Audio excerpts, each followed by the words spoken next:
Hi chess fans, welcome back to my channel. I haven't made a video in a couple of years, but played a game in a classical league and got inspired. So here we go. In this position, I have the black pieces.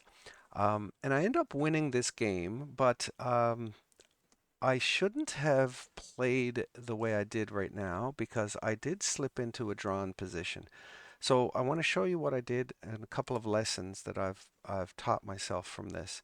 So in this position, I have the black pieces. I am up 3 points of material. I'm up 3 pawns. So I'm thinking, let's start trading down. Let's start trading down to an ending. And I decided to trade the let's get the rooks off the board, and which that was a it was a bad idea. I'll show you what happened. I played here, and he picks up another pawn, or he gets a pawn back. So now I'm only up two.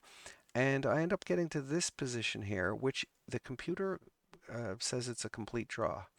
Now, I ended up getting a bit lucky because my opponent played, after I played here, my opponent played this way and decided to go on the um, on the king side over here, which this move in itself wasn't bad, but I think there's a more practical try, and that's what the one of the big lessons from this video is going to be. So if you're white in this position and you want to hold on to a draw, the best move that you're possibly going to make is this move here, in my opinion.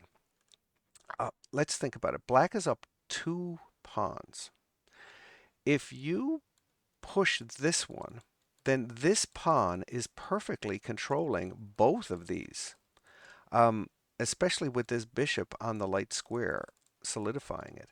And then after you get these pawns frozen and solidified, then as white, all you're going to need to do is get your queen and your bishop to coordinate and not let this pawn advance and promote. In order for this pawn, in a position like that, in order for this pawn to uh, promote, I mean, I think this king would need to be here.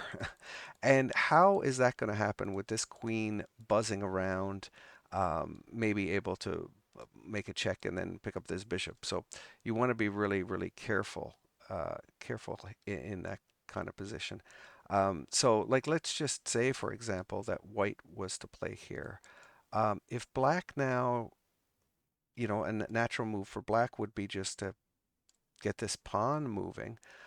You can see now that after a move like, a bishop to c4, I mean, this pawn isn't going anywhere.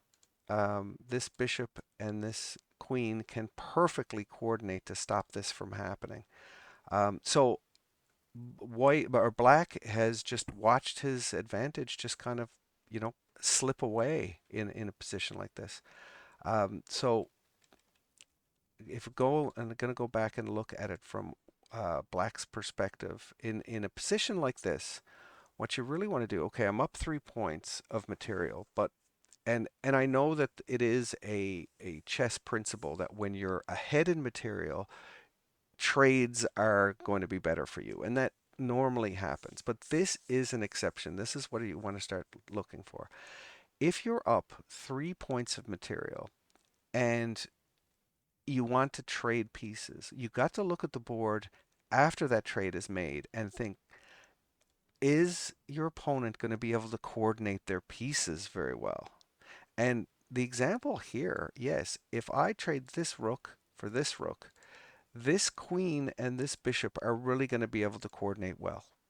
So I should have held on to this rook and tried to, make my position better, maybe advance these pawns a little slower. So uh, that's the lesson that I'm taking away from that.